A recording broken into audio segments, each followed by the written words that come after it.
మొదటి తిమోతి రాసినటువంటి పత్రిక 5వ అధ్యాయము 23వ వచనాన్ని మనం చదువుకుందాం.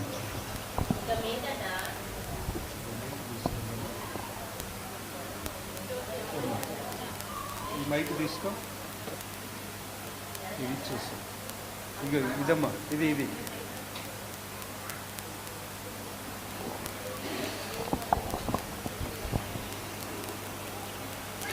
మొదటి తిమోతి రాసినటువంటి పత్రిక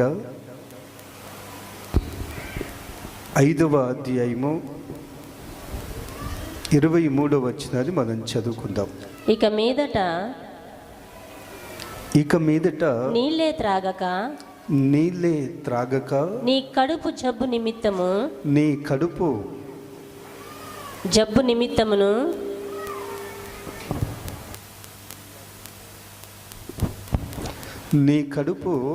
జబ్బు నిమిత్తమును తరచుగా వచ్చు బలహీనతల కోసరమును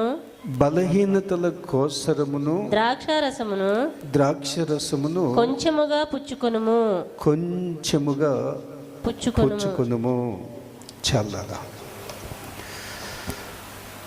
ప్రియులరా, అపోస్తుడైన పౌలు దైవజనులు చెప్తున్నటువంటి మాటలు, నీకు తరచుగా వచ్చు జబ్బు నిమిత్తము ద్రాక్షరసమును కొంచెముగా తీసుకోండి అని పౌలు దైవజనులు పరిశుద్ధులతో చెప్తున్నటువంటి ఈ మాటలు, తరచుగా వచ్చు జబ్బు నిమిత్తము, కొంచెం తగ్గించుకున్నాను, తరచుగా వచ్చు జబ్బు నిమిత్తము ద్రాక్షరసమును కొంచెముగా తీసుకోండి అని చెప్పి లేఖనములో మనకు కనిపిస్తుంది. చూడండి, ఎందుకు తరచుగా జబ్బు వస్తుంది అనేది మనకు కొరింథీయులకు రాసినటువంటి పత్రిక, మొదటి కొరింథీయులకు రాసినటువంటి పత్రిక 11వ అధ్యాయము 30వ వచనములో మనకు కనిపిస్తుంది. ఇందువలననే మీలో అనేకులు బలహీనులను రోగులనై ఉన్నారు.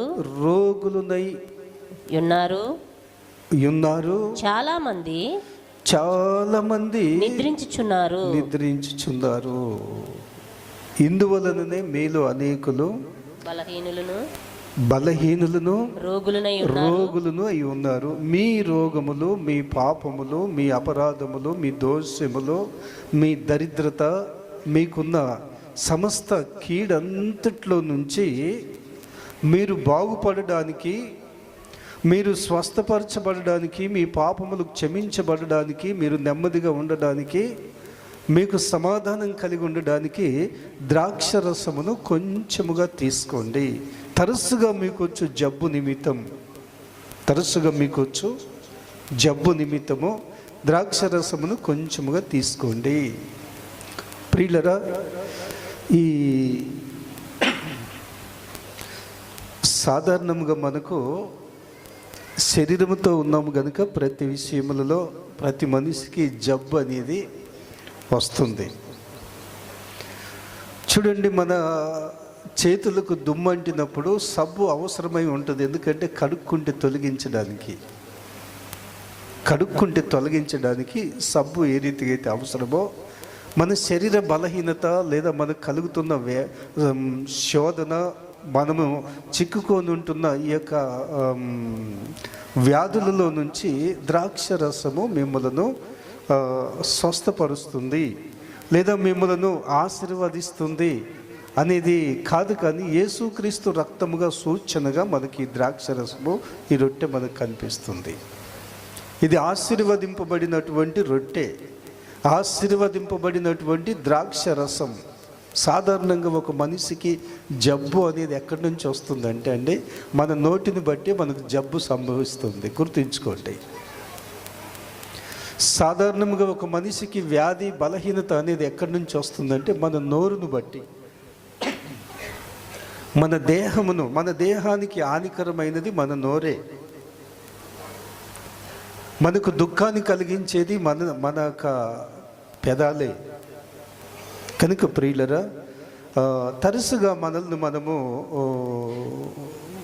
శుద్ధి చేసుకోవడానికి లేదా మనల్ని మనము ఈ బలహీనతలో నుంచి, ఈ రోగములో నుంచి మనము బయటపడడానికి దేవుడు మనకు ఒక సూచన అనుగ్రహించాడు.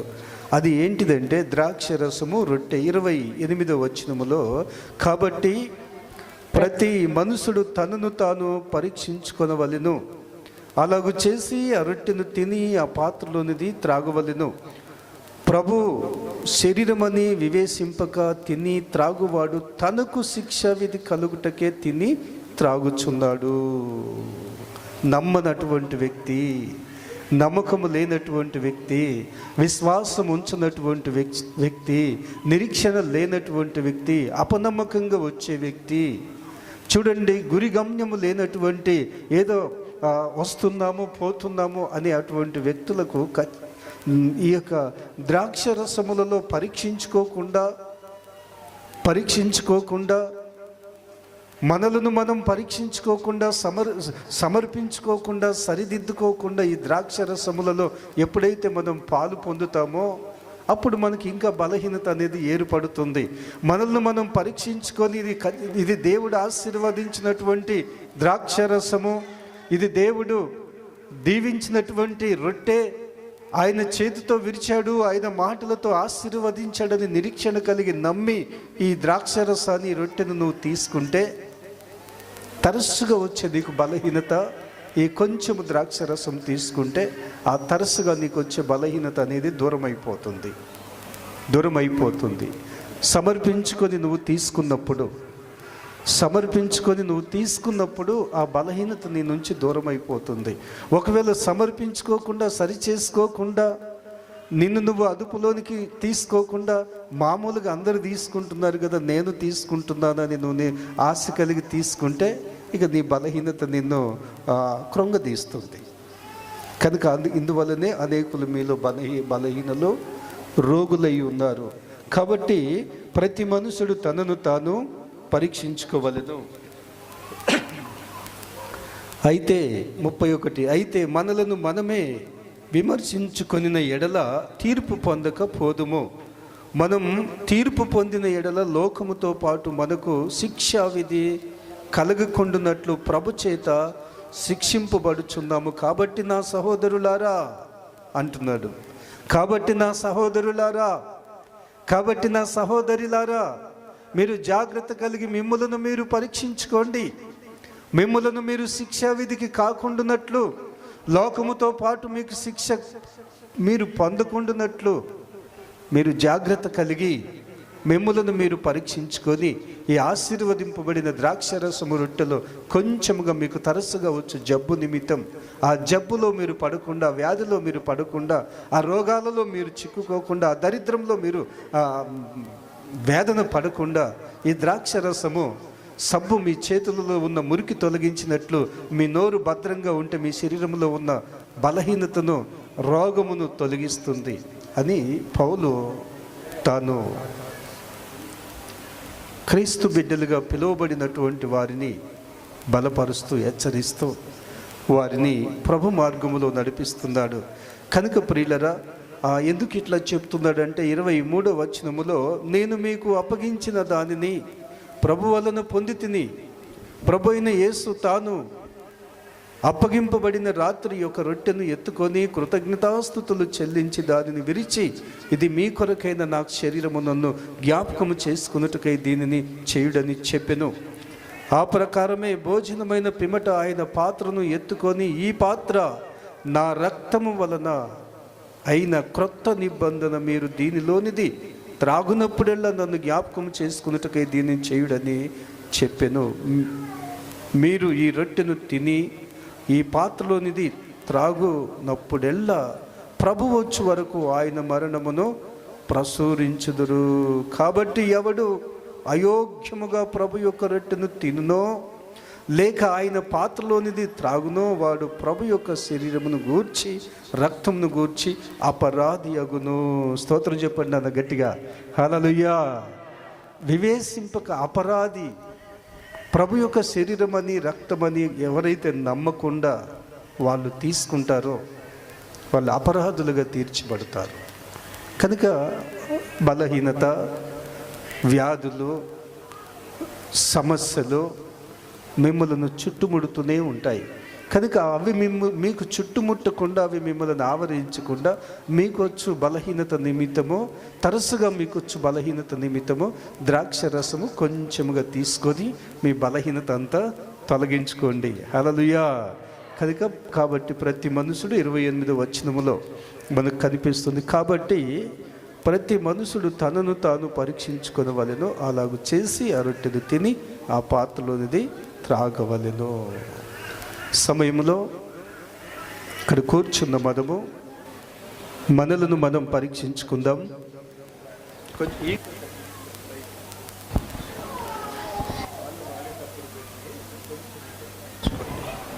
తలలు వంచుదాం.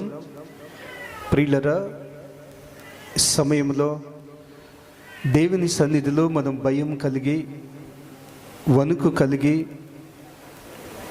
నిండు మనసుతో మన హృదయమును జీవము కలిగిన దేవుని వైపు మన మనసును నిలుపుదాం, పరీక్షించుకుందాం. అందరం తలలు వంచి మనలను మనం పరీక్షించుకుందాం. మనకు తరచుగా వచ్చు జబ్బు నిమిత్తము, బలహీనత నిమిత్తము మనం అనారోగ్యంగా ఉండడం దేవుని చిత్తం కాదు, బలహీనంగా ఉండడం దేవుని చిత్తం కాదు. దేవుని యొక్క ఉద్దేశం ఏంటిదంటే మన బలహీనతను తొలగించడానికి ప్రభు సమర్థుడు. పరీక్షించుకుందాం. తలలు వంచి మనలను మనం పరీక్షించుకుందాం. ప్రేమ కలిగిన దేవుడా, నీకు కృతజ్ఞతలు చెల్లిస్తుంటున్నాము. ఈ ద్రాక్షరసమును, ఈ రొట్టెను మీరు ఆశీర్వదించినందుకై నీకు వందనాలు చెల్లిస్తుంటున్నాము.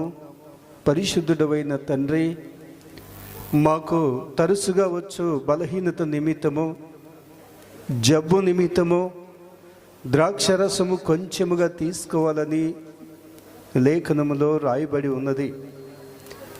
నైనా మా బలహీనతను దూరం చేసి నీ నామమునకు మహిమ తెచ్చుకోవడానికి ఈ నిబంధనను మాకు అనుగ్రహించినందుకై నీకు వందనాలు చెల్లిస్తూ యేసు నామములో అడుగుచున్నాం తండ్రి.